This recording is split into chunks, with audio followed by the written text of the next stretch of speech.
저희가 이 시간 하나님의 말씀을 한 목소리로 함께 읽도록 하겠습니다. 14절부터 함께 읽겠습니다. 시작. 그러나 너는 배우고 확신한 일에 거하라. 너는 내가 누구에게서 배운 것을 알며 또 어려서부터 성경을 알았나니 성경은 능히 너로 하여금 그리스도 예수 안에 있는 믿음으로 말미암아 구원에 있는 지혜가 있게 하느니라. 모든 성경은 하나님의 감동으로 된 것으로 교훈과 책망과 바르게 함과 의로 교육하기에 유익하니 이는 하나님의 사람으로 온전하게 하며 모든 선한 일을 행할 능력을 갖추게 하려 함이라. 아멘.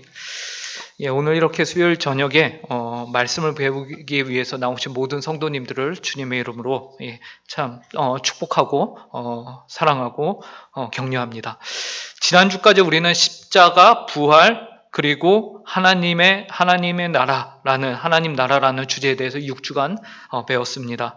오늘부터는 이제 종교개혁 5대 솔라라는 주제로 함께 수요일 저녁마다 5주 동안 성경 공부를 할 예정입니다.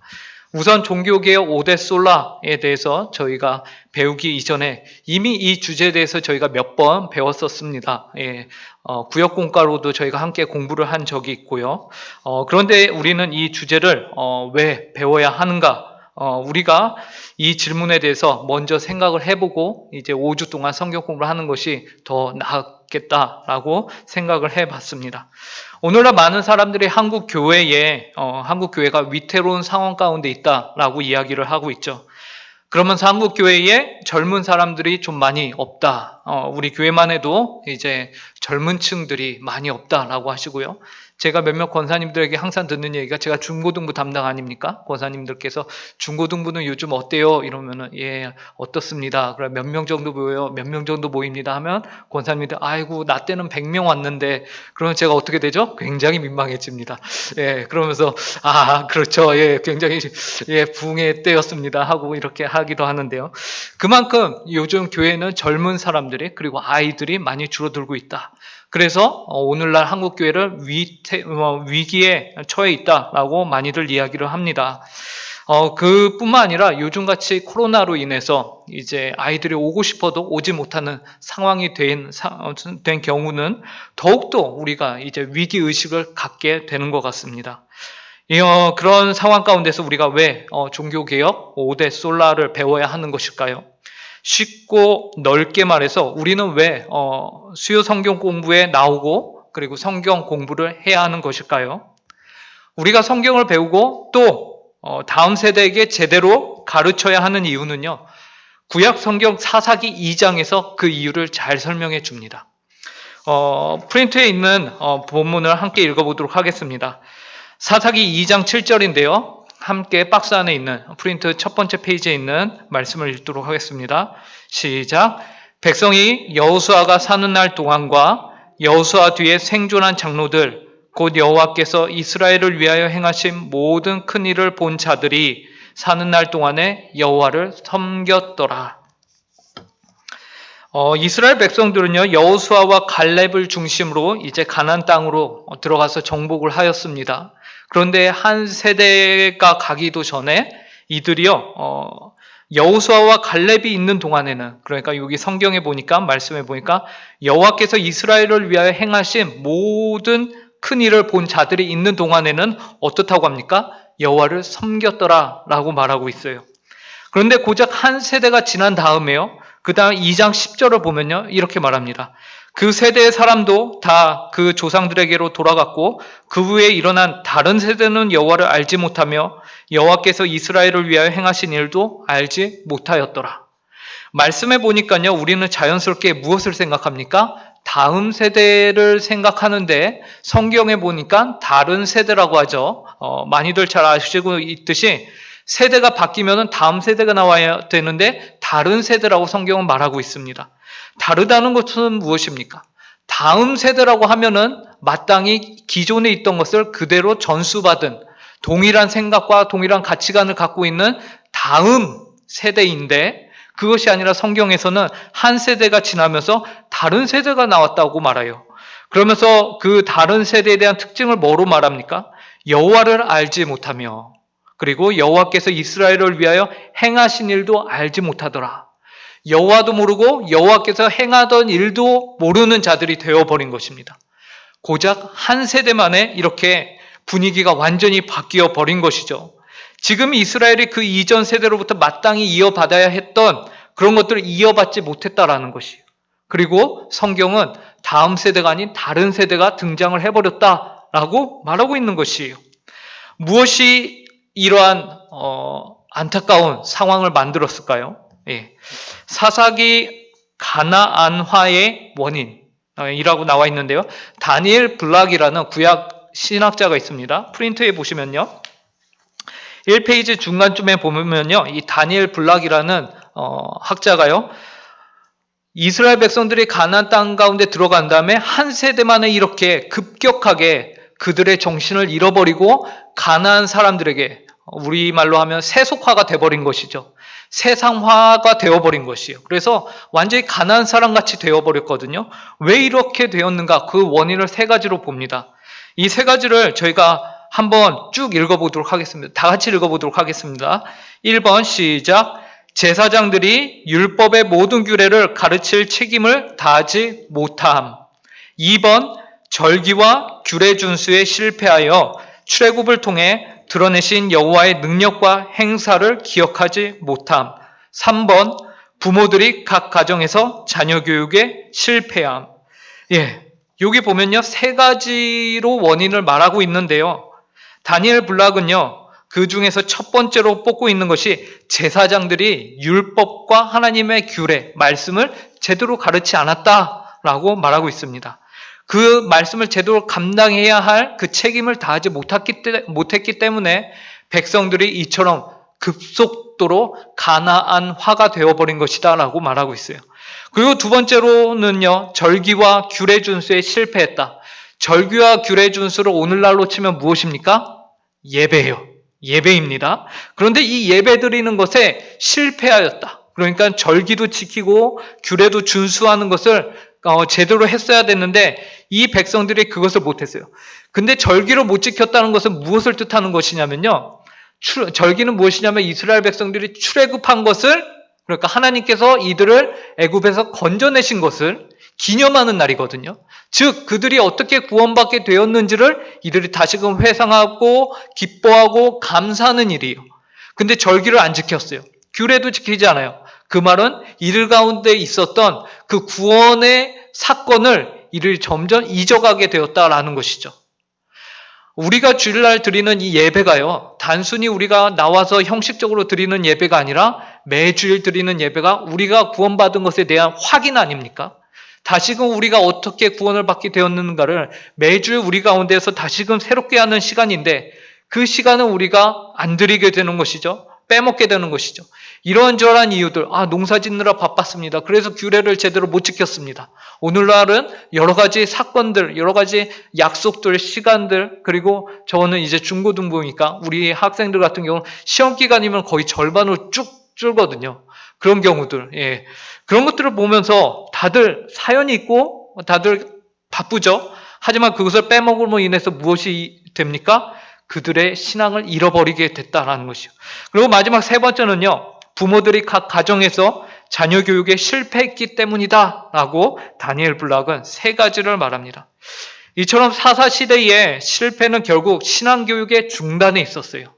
그 결과 다음 세대가 나올 줄 알았는데 다른 세대가 완전히 나와버리게 된 것이죠. 그러므로 여러분들이 이 자리에 나와서 계속해서 성경 공부를 하셔야 하는 이유는 무엇이냐면요, 여기에서 배우시고 그 다음에 그것을 여러분들의 가정에서 여러분들의 자녀들에게 그것을 교육하고 때가 될 때마다, 시간이 될 때마다 그것을 자녀들에게 가르쳐야 한다라는 것입니다. 그 일을 위해서 여러분들이 수요일마다 이렇게 귀하고 바쁜 시간을 내서 이 자리에 앉아 계신 것이죠. 자, 그렇다면 이제 저희가 종교개혁 5대 솔라를 본격적으로 보도록 하겠습니다. 우리가 수요일마다 성경 공부를 하는데요. 그런데 왜 종교개혁 5대 솔라를 배워야 하는 것인가? 그것은 이 종교개혁 5대 솔라가요, 우리 개신교가 가지고 있는 아주 바르고 옳은 그 가치를 보여주기 때문입니다. 과거 로마 카톨릭은요, 성경과는 전혀 다른 방향으로 주님의 교회를 이끌어가고 있을 때가 있었습니다. 그때에 종교개혁자들이 힘을 내서 목소리를 높여서 이것은 아니지 않냐 라면서 이제 말씀을 전하기 시작했고, 말씀을 연구하다 보니까 점점 하나님의 말씀이 무엇을 말하는지를 보니까 비교가 되는 것이죠. 지금 로마 카톨릭 교회가 하고 있는 것과. 그래서 이들이 목소리를 냈습니다. 그러한 때에 종교개혁을 일으킨 우리의 선배들, 루터나 칼빈이나 아니면 쯔빙글리나 그런 사람들이 했던 개혁의 그 표들을 보니까 5가지로 요약이 돼요. 근데 그 5가지로 요약이 된 거를 이제 표로 만들고 나니까 거기에 이 솔라는 뜻이 무엇이냐면 오직이라는 뜻이거든요. 이 오직이라는 단어가 들어갑니다. 그래서요, 보시면요, 5가지의 오직이라고 나와 있는데, 저희가 한글로 1번부터 5번까지 함께 읽어보도록 하겠습니다. 1번 시작. 오직 성경. 2번 오직 그리스도. 3번 오직 은혜. 4번 오직 믿음. 5번 오직 하나님께 영광. 그래서 이 5가지로 종교개혁의 정신이 축약이 되더라는 것이죠. 사실 5가지 중에서요, 솔라가 나오는 것은 3가지입니다. 근데 솔라는 이제 그 뜻이 오직인데요. 나머지 2가지 것들도 이제 솔라 대신에 솔루스 혹은 솔리 이렇게 나오는데 뜻은 똑같습니다. 그냥 그 형태만 다르고, 그리고 이것을 우리가 구체적으로 뭐 언어를 배우는 시간은 아니니까 그냥 오직이구나 이렇게만 여러분들이 알아두시면 됩니다. 오늘 그 첫 시간으로 저희는요, 오직 성경에 대해서 배워보도록 하겠습니다. 여러분, 성경은요, 창세기 1장 1절을 여러분들이 모두 다 잘 아시죠? 창세기 1장 1절에서 뭐라고 합니까? 태초에 하나님이 천지를 창조하시니라 라고 말씀하십니다. 그 태초에 하나님이 천지를 창조하실 때 제일 먼저 무엇을 지으셨습니까? 빛을 지으셨죠. 빛이 있으라 하매 하니까 빛이 생겼습니다. 그 이후로요, 하나님의 말씀은요, 어떻게 될까요? 계속해서 영향력을 미치고 있다라는 것이죠. 하나님의 말씀은요, 그렇기 때문에 우리 가운데 함께 계신다라고 우리가 보는 것입니다. 하나님의 말씀은요, 사실 그 이후로, 창조 이후로요, 계속 그의 백성들 가운데서요, 중심 역할을 해 오셨습니다. 그리고 그 말씀이 여전히 힘을 갖고 있어요. 그것을 어떻게 우리가 아냐? 어떻게 할까요? 하나님이 말씀으로 창조하신 이 세상이 여전히 있죠. 그리고 하나님이 창조하신 바로 여러분들이 계시죠. 그 자체가 무엇을 말합니까? 하나님의 말씀이 끝나지 않았다. 하나님의 말씀의 능력이 여전히 이 세상을 보존하며 붙들고 계시구나 라는 것의 산 증거며 산 증인이 되는 것이죠. 그래서요, 어떻게 보면은 하나님의 말씀은 한 번도, 단 한순간도 하나님이 세상을 창조하신 이래로 하나님의 백성들 가운데서요, 떠나거나 분리된 적이 한 번도 없습니다. 계속해서 여기서 영향력을 행사하고 계셨던 것이에요. 하지만 그것을 누가 몰랐을까요? 범죄한 인간은 그것을 모르고 범죄한 인간은 그것을 망각하고 살아갈 뿐인 것이죠. 예. 그래서 사실 역사대로 이스라엘의 역사만 보아도요, 하나님의 말씀을 대대로 전하는 것이 바로 이 성경 이야기예요. 이 성경은 무엇입니까? 이스라엘의 역사책이잖아요. 그래서 태초에 하나님이 아담과 하와에게, 범죄한 그들에게 앞으로 태어날 여자의 후손에 대해서, 여자의 씨에 대해서 말씀하시고요, 그것을 아담과 하와가 간직한 다음에 그들이 아벨과 가인 그리고 셋 이렇게 이어지면서 그것에 대한 소망, 그것에 대한 그 말씀에 대한 이들이 소망을 꾸준히 갖고 있었거든요. 그리고 그 소망을 자기 때에서 딱 생각하고 멈추고 끝나지 않았어요. 그죠? 성경에 보니까 그 후손들에게 계속해서 이어지고, 또 하나님이 계속해서 노아를 통해서, 아브라함을 통해서 쭉쭉쭉 무엇을 체결하시죠? 언약이라는 말씀을 그의 백성들이 잊어버리지 않도록 계속해서 말씀하고 있음을 우리가 성경을 통해서 보게 됩니다. 즉 이스라엘의 역사 한가운데 계속해서 관통하고 있는 것은 무엇이냐면 하나님의 말씀이에요. 말씀입니다. 이 말씀이 곧 이스라엘 백성들의 그러니까 중심에 쭉 있었고 하나님의 백성들의 중심에도 쭉 있었다라는 것이죠. 그런데 이 말씀이요 단순히 존재만 하는 것이 아니고요. 이 말씀을 통해서 하나님은요 그 하나님이 어떤 분이신가도 드러내셨어요. 그죠?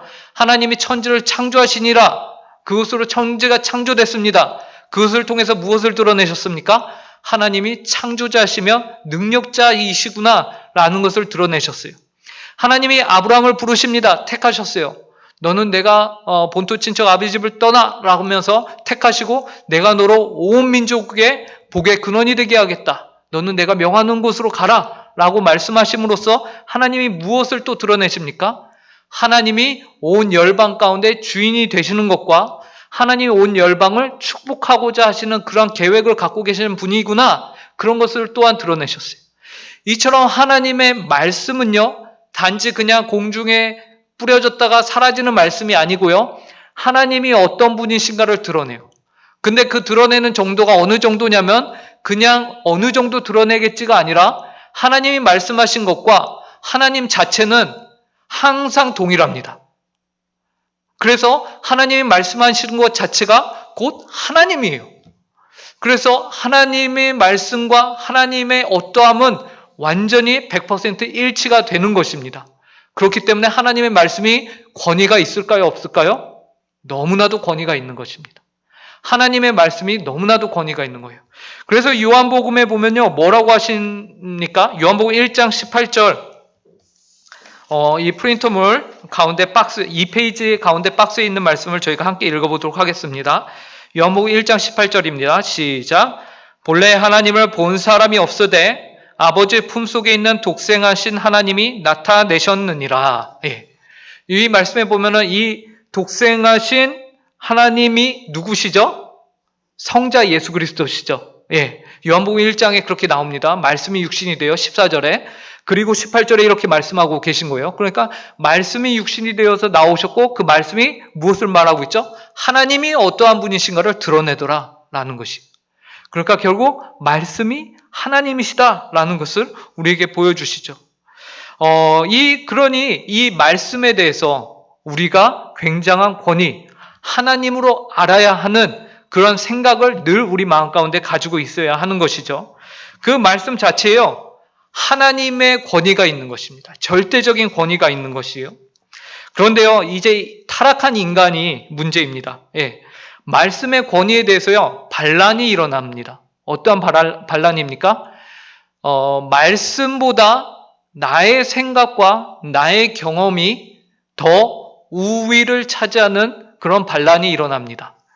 그래서요, 이제 타락한 인간은 하나님의 말씀을 어떻게 하냐면 판단하는 자리에 서게 됩니다. 그래서 말씀이 이게 그래도 이건 좀 부족한 거 아닌가라고 생각을 하기 시작하는 거죠. 하나님의 말씀이 절대적인 권위였는데 이제 그 권위보다 위에 올라가서 말씀을 판단합니다. 이전에는 하나님의 말씀이 우리를 판단했어요. 그죠? 우리가 죄인이냐, 우리가 선한 사람이냐, 말씀이 우리를 판단하던 것이 이제는 주객이 전도되어서 우리가 말씀을 판단합니다. 그래서 이 부분에 있어서는 좀 부족하지 않나? 이 부분에 있어서는 내가 생각하는 방식이 더 낫지 않나? 라고 우리가 생각하기 시작하는 것이죠. 그 대표적인 예가 무엇입니까? 중세 로마 가톨릭 교회의 모습이었어요. 그래서 그러한 모습을 지켜보다 성경을 많이 연구한 사람들이 무엇을 발견하게 됩니까? 말씀과 다르다. 지금 교회의 모습이 말씀과 다르다라는 것을 발견하게 되는 것이에요. 그래서 일어난 것이 바로 종교 개혁이죠. 예. 그래서 루터랑 이제 종교 개혁자들이요. 성경을 많이 연구하다 보니까요. 무엇을 발견하면 지금 로마 카톨릭에서 행해지고 있는 전통, 당시의 중세 교회는요. 하나님의 말씀의 권위를 그렇다고 무시한 건 아닙니다.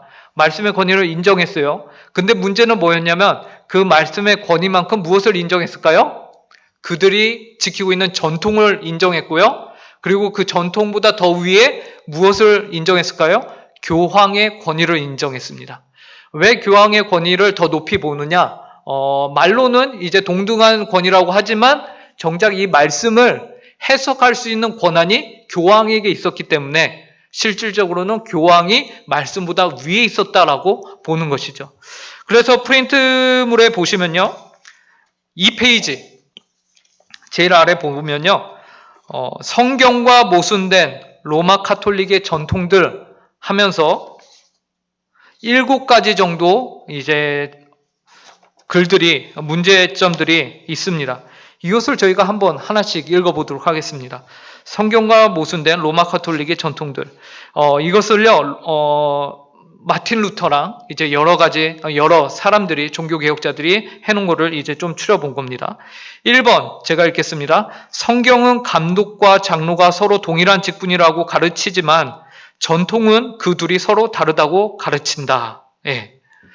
그리고 2번, 성경은 예수님 외에 모든 사람이 죄인이라고 가르치지만 전통은 마리아도 예수님처럼 죄가 없다고 가르친다. 3번, 성경은 그리스도께서 모든 사람을 위해 단번에 자신을 희생제물로 드리셨다고 가르치지만 전통은 사제가 미사 때마다 그리스도를 희생제물로 드린다고 가르친다. 그래서 실제로 천주교에서는 미사를 드리죠. 그 미사가 무슨 뜻입니까? 제사잖아요. 예. 제사를 매번 계속 드리고 있는 겁니다. 자, 4번. 성경은 형상에 절하지 말라고 가르치지만 전통은 특정한 형상에 절하라고 가르친다. 심지어 어떠한 형상들을 만지면은 자신의 죄가 사함을 받게 된다라고 가르치고요. 그죠? 그리고 이태리의 어떤 계단을 가서 너가 무릎 꿇고 그 계단을 올라가면은 너의 죄가 또한 사함을 받는다. 그리고 예수님의 제자들의 유골이 있는 그 무덤을 방문하면 너의 죄가 사해진다. 이런 말도 안 되는 것들이 드러나게 되죠. 그리고 5번, 성경은 모든 신자가 성도요 제사장이라고 가르치지만 만인 제사장이죠. 하지만 전통은, 카톨릭은 성인과 제사장은 기독교 공동체 내에서 특별한 지위를 차지한다고 가르친다. 6번, 성경은 예수님의 하나님과 사람 사이에 유일한 중보자가 되신다고 가르치지만 전통은 마리아도 그리스도와 더불어 중보자로서의 역할을 감당한다고 가르친다.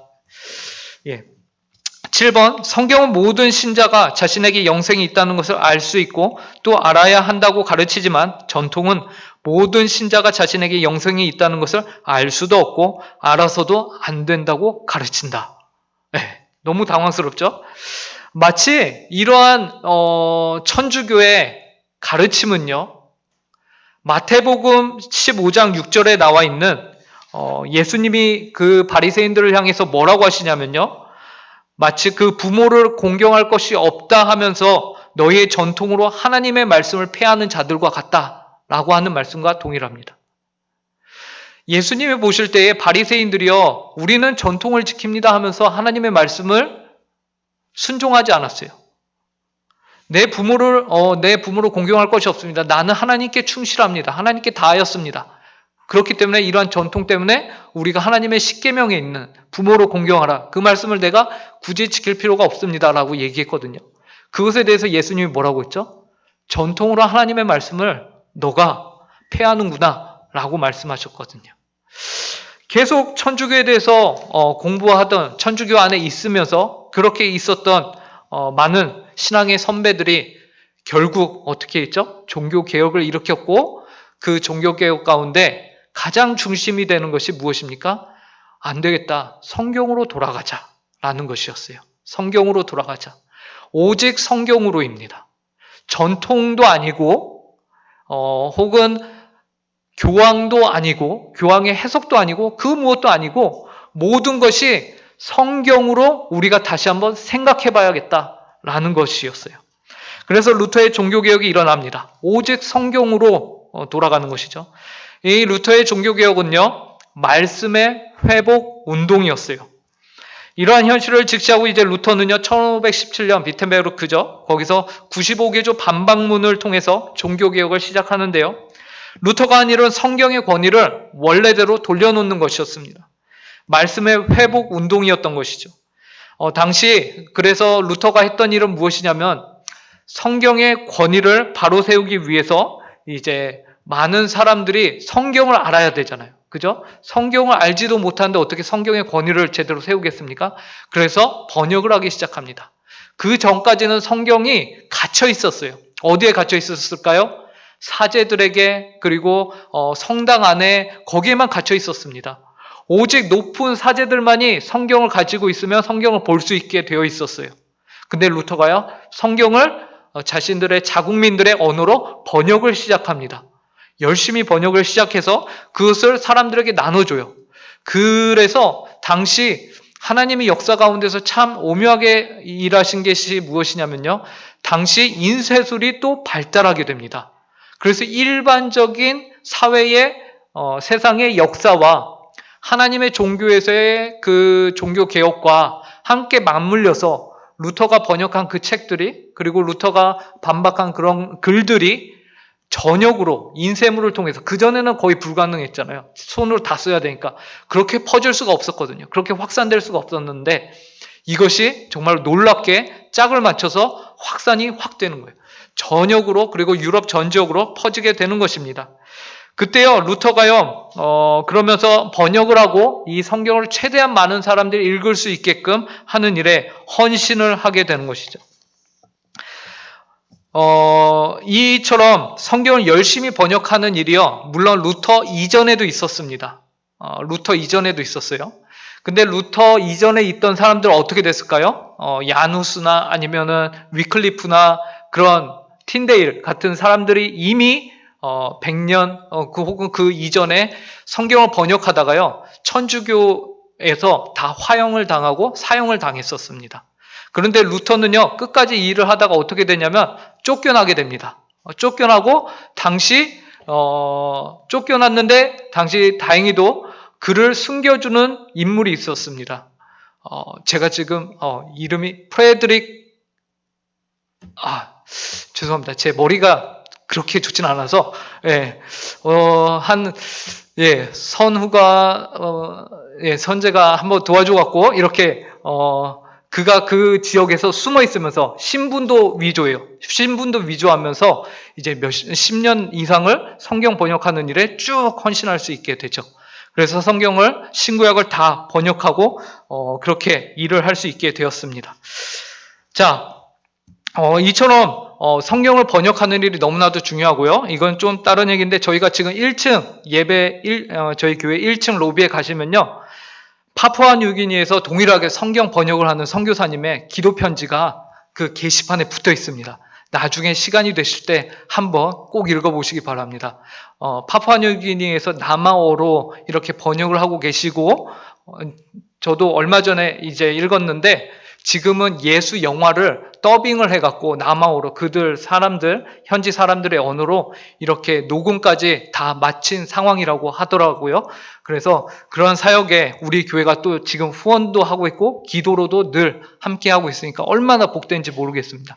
근데 우리가 이렇게 기도도 하고 하지만 소식을 전혀 모르면 안 되잖아요. 나중에 1층에 가셔서 꼭 한 번씩 보시면 좋을 것 같고요. 네, 이처럼 우리가 하나님의 말씀에 대해서 이제 루터가 사역을 하였습니다. 하나님이 우리에게 성경을 주셨는데, 그리고 성경이 이처럼 최고의 권위를 가지는데, 그러기 위해서는요, 조건이 필요합니다. 그 조건이 무엇일까요? 바로 오류가 있어서는 안 된다는 것이죠. 예. 성경에 오류가 있으면은, 만약에 그 성경에 오류가 있다라고 하면은 누가 그 성경을 가지고서 자신의 신앙의 근거로 삼을 수 있겠습니까? 그죠? 그렇기 때문에 성경에는 오류가 있어서는 안 돼요. 하나님의 말씀은 무오하다, 절대로 틀린 것이 없다라는 마음을 우리가 갖고 성경을 봐야 하는 것입니다. 근데 단순히 이게요, 자기 최면이 아니에요, 여러분. 그냥 무오하다 이렇게 10번 속으로 마음속으로 외치고 성경 딱 째려보면서 무오해 이래서 무오한 게 아니고요, 실제로 무오합니다. 실제로 성경은 틀린 것이 없다라는 것이죠. 이게 실제예요. 영감에 대해서요, 그래서 성경이 이처럼 무오한 이유가 무엇일까요? 바로 하나님이 영감을 가지고서 성경의 저자들로 하여금 쓸 수 있게 하셨기 때문에 성경이 무오한 것입니다. 성경을 기록할 당시에 하나님이 직접 개입을 하신 거예요. 근데 많은 사람들이요, 이 부분에 있어서 몇 가지 오해를 합니다. 그 오해들을 저희가 한번 보도록 하겠습니다. 우선 저희가 디모데후서 3장 16절을 한번 읽어보고 가도록 하겠습니다. 디모데후서 3장 16절 함께 읽겠습니다. 시작. 모든 성경은 하나님의 감동으로 된 것으로 교훈과 책망과 바르게 함과 의로 교육하기에 유익하니. 이 말씀해 볼까? 모든 성경은 하나님의 무엇으로 됐다고 합니까? 감동으로 되었다라고 하죠. 이것이 이제 바로 영감이라고 하는 것인데요. 하나님의 성경이 감동으로 된 책인데 18세기 후반부터 이제 19세기, 20세기가 되면서요, 많은 사람들이요, 이 부분에 있어서 의문을 가지기 시작합니다. 당시 세상에서는요, 이제 사람들의 이성이 더 발달하기 시작하는, 그래서 사람들이 종교를 더 이상 온전히 믿지 않고, 그리고 온전한 하나님 이전에는 성과 악이 분명했거든요. 근데 그것이 점점 사라지기 시작합니다. 그리고 역사가 진행하면서 어떠한 일들이 벌어지냐면 세계 전쟁이 있잖아요. 1차 대전, 2차 대전, 그런 것을 지나면서 사람들이 19세기 말에는 19세기 중반까지는 그래도 낙관적인 세계관을 가지고 있었습니다. 그래서 파라다이스라던가 미래는 정말로 밝을 거야 이렇게 생각했는데, 세계대전을 겪으면서 사람들이 무엇을 겪게 되냐면 이게 결코 미래가 낙관적이지만은 않다. 그러면서 어떤 일들이 벌어지냐면 오히려 허무주의로 사람들이 돌아서게 됩니다. 회의주의로 돌아서기 시작해요. 그러면서 이들이 하나님에 대해서도 동일하게 생각을 하는 것이죠. 하나님이 있다면 어떻게 이러한 일들이 있을 수 있는가? 그러면서 이제 하나님의 말씀이나 하나님의 존재 자체에서 이제 의문을 품고 이제 그것에 대해서 비관적으로 바라보기를 시작했던 것입니다. 그 결과 그전에는 하나님의 말씀이 정말로 무오하다라고 그래도 단단히 기독교 믿는 사람들은 가지고 있었거든요. 그런 생각을. 근데 그런 것들이 깨지기 시작하는 거예요. 그러면서 심지어 신학교에서도 무엇을 가르치죠? 아직도 성경이 무오하다고 믿느냐라고 신학교에서 가르치는 교수님들이 학생들을 향해서 그렇게 질문을 한다라는 것이죠. 특히 유럽 쪽에 가면 더 그렇다고 합니다. 그러한 시대적 상황 가운데서요, 이제 아더 핑크라는 이제 신학자가요, 다음과 같은 말을 합니다. 기독교는 한 책의 종교이다. 기독교는 성경이라고 하는 끼어질 수 없는 반석 위에 자리 잡고 있다. 기독교 진리의 전체 구조는 바로 이 하나님의 영감으로 이루어진 성경이라는 기초 위에 수립되어야 한다. 기독교를 믿는다는 것은 무엇이라고 보는 것이에요? 이 사람은 한 책의 종교다. 그 책이 무엇입니까? 성경이에요. 그런데 그 성경이 어떻다라는 것이죠? 하나님의 영감으로 이루어진 성경, 그 기초 위에 기독교가 설 수 있다라고 말하고 있습니다. 기독교는요, 바로 이 반석, 깨어질 수 없는 반석이라고 말하고 있는데요. 이 성경 위에 서야 되는 것이고, 그 성경은 어떻다는 것이죠? 무오하다라는 사실 위에 서야 한다라는 것이에요. 이것을 포기하는 순간요, 기독교는요, 더 이상 허울만 기독교지. 내가 교회 나가라고 하지만 정작 그 신앙은 교회에 있는 것이 아닌 신앙인 것이에요. 엉뚱한 신을 섬기고 있는 신앙이 되어버린다라는 것입니다. 자, 그래서 우리가 하나님께서 성경을 무오하게 만드셨다. 그리고 우리도 기독교인이라면은 성경이 무오하다라는 믿음 위에서 신앙생활을 해야 된다라는 것인데, 하나님이 성경을 어떻게 무오하게 만드셨는가? 그것을 우리가 함께 보겠습니다. 그런데 무오하게 하실 때 영감으로 하셨다고 했는데, 이 영감에 대해서요, 잘못된 생각 두 가지를 보고요, 그 다음에 옳은 생각을 저희가 함께 볼 거예요. 첫 번째 잘못된 생각은 기계적 영감입니다. 기계적 영감은요, 쉽게 말해서요, 하나님이 수천 년 동안 성경을 여러 저자들을 통해서 수천 년 동안 기록을 한 거잖아요. 그죠? 모세로부터 시작해갖고 쭉 마지막에 신약의 마지막까지, 바울과 이렇게 계시록을 지은 요한까지 이렇게 쭉 여러 저자들이 정말로 이 성경에 참여했거든요. 그 긴 세월 동안 하나님이 영감으로 했는데, 그때에 하나님이 어떻게 하셨느냐? 불러주면은, 그리고 그들을 마음 가운데 하나님이 딱 이렇게 쉽게 말해서 기계처럼 이들을 사용하셨다라고 보는 영감이에요. 그래서 쉽게 말하면 성경을 기록한 그 기자들은 타자기가 되는 겁니다. 타자기가 생각을 할까요? 생각이 없죠. 타자기는 그 타자를 치는 사람의 원하는 대로만 움직이죠. 그래서 이 기계적 영감의 경우 그 성경을 기록한 저자들의 문체나 아니 그들의 감정이나 생각이나 그들의 사고나 아니면 그들의 성격이나 그런 것들이 일체 배제가 됩니다. 온전히 누구에 의해서만 다 이 성경이 기록된 것이냐면 하나님의 성령님에 의해서만. 그래서 성령님이 모든 것을 다 1부터 100까지 다 하는데 그 인간의 도움은 1도 안 들어왔다라는 것이에요. 어떠십니까? 이게 그래서 오류가 없구나 라고 우리가 얘기할 수는 있겠죠. 그런데 성경을 보면요, 성경 안에서 성경의 기자들이 스스로 무엇을 밝히고 있냐면 이 성경은 내가 여기저기서 생각하고 연구해서 기록한 것이다 라고 기록하고 있는 것들을 우리가 발견하게 되는 것이에요. 대표적으로 누가복음 1장을 제가 적어놨는데 이 부분을 함께 한 목소리로 읽어보도록 하겠습니다. 4페이지 중간에 있는 박스입니다. 함께 읽겠습니다. 시작. 우리 중에 이루어진 사실에 대하여 처음부터 목격자와 말씀에 일꾼된 자들이 전하여 준 그대로 내력을 저술하려고 붓을 든 사람이 많은지라. 그 모든 일을 근원부터 자세히 미루어 살핀 나도 데오빌로 각하에게 차례대로 써보는 것이 좋은 줄 알았노니 이는 각하가 알고 있는 바를 더 확실하게 하려 함이로라. 여기 보면은 누가가 이 글을 쓰는데 성경이잖아요. 성경을 쓰는데 3절에서 뭐라고 하죠? 데오빌로 각하에게 차례대로 써보내는 것이 좋은 줄 알았노니, 자기가 생각하기에 차례대로 이거를 써서 데오빌로 각하에게 보내는 게 각하 당신께 내가 쓰는 게 옳은 것 같고 좋은 것 같아요. 그래서 내가 지금 쓰고 있어요 라는 거예요. 이것은 성령님이 하신 생각입니까? 물론 그 안에서 뭐 이렇게 마음을 감동시키거나 하실 수는 있겠죠. 하지만 분명한 것은 이 누가의 생각이고 누가의 마음이 담겨 있잖아요. 여기에 데오빌로 각하를 향한 이 누가의 마음이 담겨 있는 것이거든요. 이처럼 성경을 보니까 기자들이 단순히 타자기만은 아닌 거예요. 그죠? 생각도 하고 자신의 의견이 들어갔다는 것이죠. 그래서 기계적 영감은 아니겠구나라는 거예요. 그 두 번째로는요. 역동적 영감이 나옵니다. 역동적 영감은요, 이 기계적 영감에 너무 질려버린 사람들이 반대 성향으로 갖고 만들었어요. 그래서 역동적인 게 뭡니까? 언제 어디로 튈지 모르는 거죠.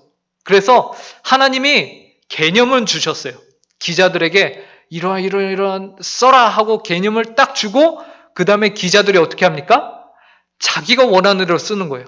그런 그 안에 개념은 들어가 있지만 또 뭐가 들어가 있어요?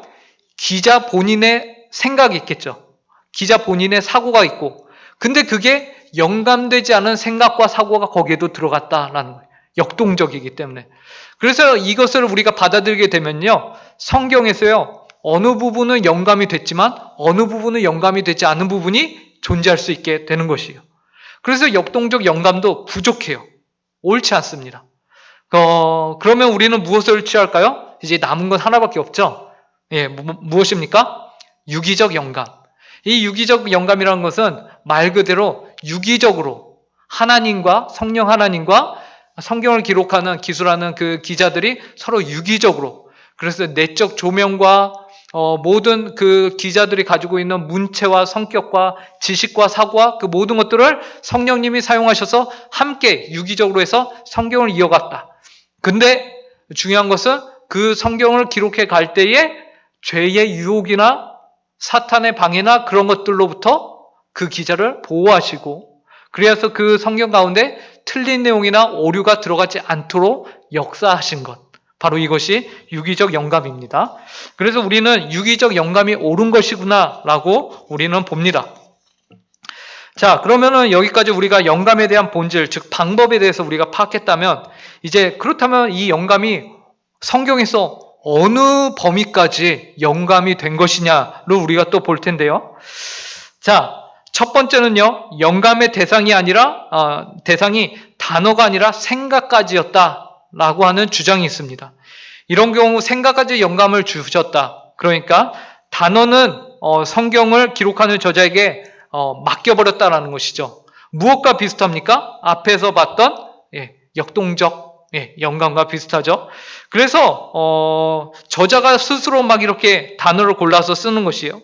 우리가 없던 음식을 하지만 이것은 여러분 성령님이 영감을 하시는데 단어를 안 주고 개념을 허락할 수 있을까요? 그거는 불가능합니다. 그러니까 여러분들이 뭔가 맛있는 음식을 딱 이렇게 보고 그것을 내가 먹고 싶다라고 했을 때에 그 맛에 대해서, 그러니까 그 요리에 대해서, 그 음식에 대해서 여러분들이 단어를 통해서 그 개념을 정리하는 거거든요. 우리 모두는요, 단어를 통해서 개념을 정리합니다. 단어가 없이 그냥 개념을 정리한다? 그런 건 있을 수가 없는 것이에요. 느낌은 뭐 있을 수 있겠지만, 심지어 느낌조차도 단어로 되어 있잖아요. 그렇기 때문에 개념은 성령님이 주셨는데 단어는 안 주셨다. 이거는 말이 안 되는 거예요. 성령님께서 개념을 주셨다는 것은 그것은 단어도 주셨다라는 것이에요. 그렇기 때문에 영감의 대상이 단어가 아니라 생각까지였다? 이것은 틀린 말이죠. 말 자체가 될 수 없는 주장입니다. 그리고 두 번째는요, 성경의 특정 부분들에만 해당된다. 영감의 범위가 특정 부분들, 그러니까 어느 부분은 영감이 되고 어느 부분은 영감이 되지 않는 부분이 있다. 이것도 당연히 아니겠죠. 그렇게 되면은 성경이 어느 부분은 영감이 됐고 어느 부분은 영감이 안 됐는지 그 기준이 모호해요. 지금도 이 주장을 추구하는 사람들끼리요, 서로 싸우고 있죠. 무엇을 가지고 싸웁니까? 서로 나는 이게 영감이 됐어, 이게 영감이 안 된 거야. 근데 딴 사람은 아니야, 이게 된 거고 저게 안 된 거야 라면서 자기들끼리도 싸워요. 아직까지도 싸웁니다. 그래서 이 부분은 우리가 취할 것이 전혀 없습니다. 그럼 우리는 어디까지 봐야 합니까? 성경은 부분이 아니라 전체가 다 하나님께 영감이 되었다. 심지어 어느 부분까지요? 단어 하나하나까지 다 영감이 되었다라고 우리가 보시면 됩니다. 자, 여기까지 우리가 성경이 무효한 책이다. 무엇으로 인해서 무효한 책이냐? 하나님께서 영감을 통해서 작성하셨기 때문에, 기록하셨기 때문에 무효한 책이다라는 것을 봤습니다. 근데요, 이제 정말 중요한 것은요, 이제 시작입니다. 하나님의 말씀의 무효성보다 더 중요한 게 있어요. 그건 무엇이냐면 바로 충분성입니다. 오늘날 많은 사람들이요, 하나님의 말씀이 무효하다라는 것을 믿습니다. 그리고 나는 그걸 믿어요 라고 말합니다. 하지만 하나님의 말씀이 무효하지만 충분하냐라고 했을 때에 그것도 충분하다고 말은 하지만 그들의 삶의 모습이나 태도를 보면은 전혀 충분하지 않은 모습이 많습니다. 자신들의 생활을 하면서 그 안에서 말씀만으로는 부족하기 때문에 자꾸 자신의 생각이 주입되고 자신의 의견이 들어가면서 삶을 살아가는 모습을 보게 되는 것이에요. 말씀이 기준이 되어서 나의 삶을 결정하는 것이 아니라 말씀이 부족하기 때문에 나의 생각과 힘이 들어가는 삶인 것이죠. 그때는 말씀이요, 보조적인 역할로 전락이 됩니다. 그래서 말씀을 갖다 쓰는 역할이 되는 것이에요. 말씀에 붙잡혀서 말씀이 나에게 가라 해서 가는 것이 아니라 내가 가는데 말씀이 좀 필요해서 말씀을 데리고 가는 것이죠. 그랬을 때 그 목표하는 방향은요, 철저히 말씀이 원하는 방향이 아니라 내가 원하는 방향으로 가게 되는 것입니다. 그래서요, 이 생각은 어디서 오는 것이냐면 바로 말씀이 충분하냐라는 이 질문에 있어서 우리에게 도전을 주는 것이에요. 잘 생각해 보면요, 이런 말씀이 충분하냐에 대해서요, 사실 중세교회가요, 처음부터 그들이 전통이나 아니면 교황의 권위를 내세웠던 건 아니거든요. 초대교회나 보면은 말씀이 중심을 잡았습니다.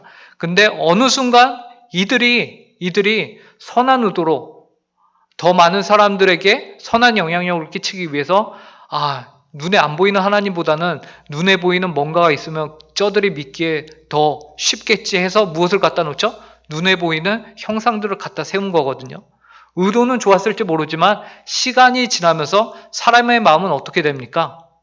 그것을 만족하지 못하게 되는 마음으로 바뀌거든요. 그러면서 점점 변질이 되어가는 것이에요. 처음에 의도는 좋았을지 모르지만 결국 하나님이 나를 다른 형상으로 대체하지 말아라, 나를 다른 우상으로 섬기지 말아라 라고 했을 때 다 하나님의 뜻이 있는 것이죠. 인간은 변질된다라는 것이에요. 인간은 악하다라는 것이에요. 그래서 하나님께서는 그것을 막으셨지만 인간은 그것이 옳을 것이다, 그것이 선할 것이다 라는 기대감을 가지고서 그렇게 했죠. 그 결과 중세교회라는 아주 암흑의 시기가 찾아온 것이죠. 이와 동일하게 오늘날 우리도 그런 것은 아닌가라는 것입니다. 그래서 우리가 무엇을 해야 합니까? 우리도 동일해요. 우리도 그들과 같이 동일하게 연약합니다. 그렇기 때문에 우리도 스스로를 계속해서 말씀에 비교해서 나를 돌아봐야 하는 것이죠.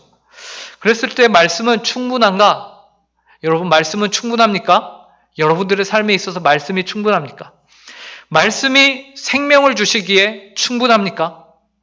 말씀만으로 내가 생명을 받기에 충분하다라고 생각하십니까? 우리 교회가 이제 생명을 전하는 교회라고 했을 때에 우리가 가장 중심을 두고 있는 건 무엇입니까? 성도의 관계? 그걸로 우리 교회가 생명을 줄 수 있다? 아니면 우리가 보여지는 어떠한 행동으로 우리가 생명을 줄 수 있다? 놀라운 것은요, 예수님의 사역 모습을 보면요, 전혀 그렇지 않았습니다. 예수님께서요, 사역을 마가복음 1장에 보면 병자들 밤늦게까지 낫게 하고 고쳐주신 일이 있습니다. 그때 여러 사람들이 몰려와요. 그 사람들이 와서 밤늦게까지, 해 진려까지라고 성경이 기록하는데 계속해서 귀신 들린 자, 병든 자들을 예수님께 데려옵니다. 예수님이 지쳤죠. 힘들었죠. 그래도 예수님이 다 사역을 마무리하시고 다음날 한적한 곳에 새벽 일찍 한적한 곳에 가서 기도하셨다고 해요. 제자들이 다 알죠. 예수님이 또 기도하러 가셨구나. 근데 웅성웅성합니다. 주변을 보니까 사람들이 새벽인데 벌써 또 찾아왔어요. 그래서 제자들이 예수님을 찾아서 예수님이 평소 기도하던 장소로 쫓아갑니다. 그리고 예수님을 찾았어요, 제자들이. 그리고는 제자들이 뭐라고 하냐면요, 예수님에게, 예수님, 많은 사람들이 지금 예수님을 찾고 있습니다 라고 해요. 이 찾고 있다라는 말은 무엇이죠? 예수님 인기가 대단하십니다.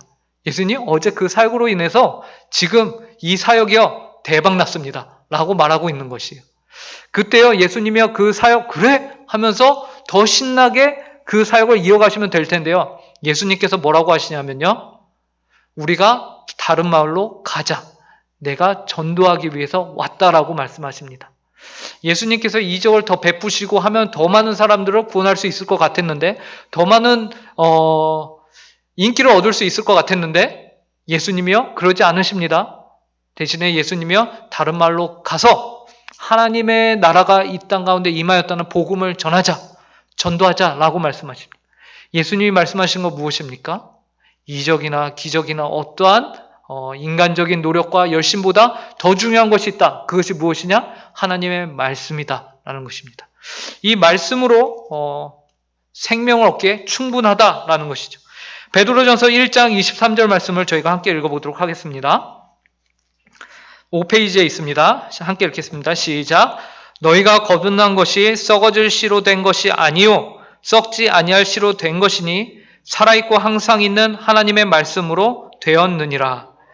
하나님의 말씀은요 우리에게 생명을 주시기에 충분한 말씀입니다. 이 말씀을 가지고서 하나님은 구원의 일을 이루십니다. 자, 그리고 두 번째는요 성화를 위해서 충분한 하나님의 말씀입니다. 로마서 6장 11절을 함께 읽어보도록 하겠습니다. 시작.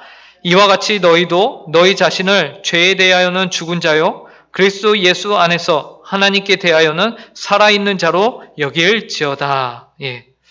너희 자신을 죄에 대하여는 죽은 자요 그리스도 예수 안에서 하나님께 대하여는 살아있는 자로 여기라 라고 해요. 살아있는 자로 여긴다라는 것, 여러분 사람이 살아있다라는 것은 계속해서 성장이 있는 것이죠. 성장이 있고 발전이 있고 계속해서 앞으로 나아가는 것을 의미합니다. 죽은 사람만이 더 이상 성장이 없고 발전이 없는 것이지 살아있다라는 것은 계속해서 발전해야 되는 것이에요.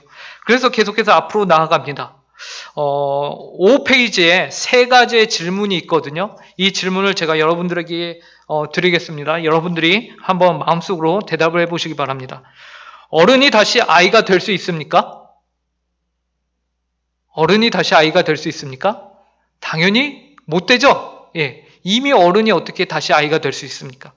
2번, 어른이 아이처럼 행동할 수는 있습니까? 예, 그렇게는 행동하는 사람들이 종종 있죠. 예, 그렇게 행동하는 사람들이 있습니다. 저만 해도 저 스스로가 그렇게 많이 느껴지는데, 예. 자, 3번입니다. 아이처럼 행동하는 어른에게 여러분은 뭐라고 말씀하시겠습니까? 예? 뭐라고 말씀하시겠습니까? 예. 중요하죠. 예. 어른이 다시 아이는 될 수 없습니다. 그러나 어린아이처럼 행동하는 어른이 있습니다. 그런 어른들을 만났을 때 여러분들 뭐라고 하십니까? 에이, 철 좀 들어라. 그죠? 철 좀 들어라. 성도가요, 거듭났다라는 것은요, 이제 무엇을 의미하냐면 철 들어야 된다라는 것입니다. 우리가 계속 앞만 보고 갈 수밖에 없는 인생이 되었다. 그런 운명이 되었다라는 것을 의미합니다. 그렇기 때문에 우리 안에서는요, 매일 그리고 매 순간 철이 들어야 돼요. 근데 그 철이 무엇으로 듭니까? 하나님의 말씀이에요. 이전에는 내가 이런 생각들을 많이 하던 자였다면 이제 철 들어서 하나님의 말씀을 보니까 이런 생각들이 옳지 않대. 이런 행동들이 옳지 않대. 그래서 우리가 어떻게 하는 것이죠? 철 들기 위해서 말씀을 통해서 내 스스로를 바꿔가는 것이죠. 계속해서 개선해가는 것이죠. 그때 기준이 무엇입니까? 말씀이 되는 것이에요. 그래서 그 과정, 성화의 단계를 위해서 하나님의 말씀이 우리 가운데 충분하다라는 것입니다. 그리고 하나님의 말씀이 우리의 인생을 인도하기에 충분한 말씀입니까? 예, 그렇습니다. 디모데후서 3장 16절, 17절을 함께 읽어보도록 하겠습니다. 시작. 모든 성경은 하나님의 감동으로 된 것으로 교훈과 책망과 바르게 함과 의로 교육하기에 유익하니 이는 하나님의 사람으로 온전하게 하며 모든 선한 일을 행할 능력을 갖추게 하려 함이라. 예, 우리의 인생을 인도하기에 옳은 길로 인도하는 하나님의 말씀이다라는 것이죠. 우리가 어떻게 생활해야 될지, 우리가 어떻게 결정해야 될지 그것을 친히 말씀해 주시는 하나님의 말씀입니다. 그리고 사회개혁, 이것은 어떻게 보면 좀 과격해 보이기도 하죠. 근데 진정한 사회개혁은요, 하나님의 말씀으로 가능한 것이에요. 여러분, 많은 사람들이 어려운 사람들을 도와주기도 하고 거금을 내서 그들을 도와주기도 합니다. 근데 정말로 이 사회에서요, 그들이 정말로 힘들 때 그렇게 남을 도와줄까요? 그들은 그러지 못해요. 말씀으로 거듭나지 않은 사람은 그러지 못해요. 왜 그렇습니까? 그게 기준이 아니거든요. 그 사람들은요, 자기가 어느 정도 채워주고 풍족할 때에 남을 도와줍니다. 그러면서 무엇이 나오죠? 자신의 의로움이 드러나고 어떻게 보면 자신의 자랑이 되기도 하고, 예, 그런 것들이 남들이 나를 어떻게 볼까? 그런 것들이 드러나요. 하지만 그 사람들이요, 정말 힘들 때 남을 도와줄까요? 못 도와줘요. 우선 나부터 살고 봐야지. 이 생각이 너무나도 자연스러운 생각 아닙니까? 근데요, 기독교는요, 반대죠. 뭐라고 합니까? 없는 것도 주는 종교. 그래서 기독교인이 되어서 예수님을 믿고 사는 것이요, 너무나도 힘듭니다. 왜 그래요? 없어도 내가 가진 모든 것을 하나님께서 나눠주라고 주신 것이라는 그런 생각을 우리가 갖고 있는 것이 기독교이기 때문에 그래요. 내가 갖고 있는 것이 단 하나도 내 거가 있습니까? 예, 여기서 이제 우리가 살짝 이렇게 움찔움찔 하는데 단 1원도 내 게 없잖아요. 예, 이게 또 이렇게 잘못 저 공산당 뭐 이렇게 될 거가 봐 좀 겁나는데 다 하나님 거잖아요. 그죠? 우리 게 아무것도 없잖아요. 다 하나님 거다라는 생각을 갖고 있을 때야 진정한 사회를 위한 개혁이 일어날 수 있다라는 것이죠. 물론 이것이요, 이 세상에서는 어렵습니다. 이 세상에서는 거의 성취되기가 어렵죠. 근데 기독교인들은 어려운 순간에, 정말로 힘든 순간에 그들은 자신을 헌신할 준비가 되어 있는 자들이다라는 것이고, 기독교인들은 말씀으로 거듭난 자들만이 무엇을 합니까? 그 어려운 때에 자신의 것을 기꺼이 드리는 그러한 준비를 준비가 되어 있다라는 것이죠. 그렇기 때문에 진정한 사회개혁은요, 말씀으로 거듭났을 때에 가능하다라는 것이에요.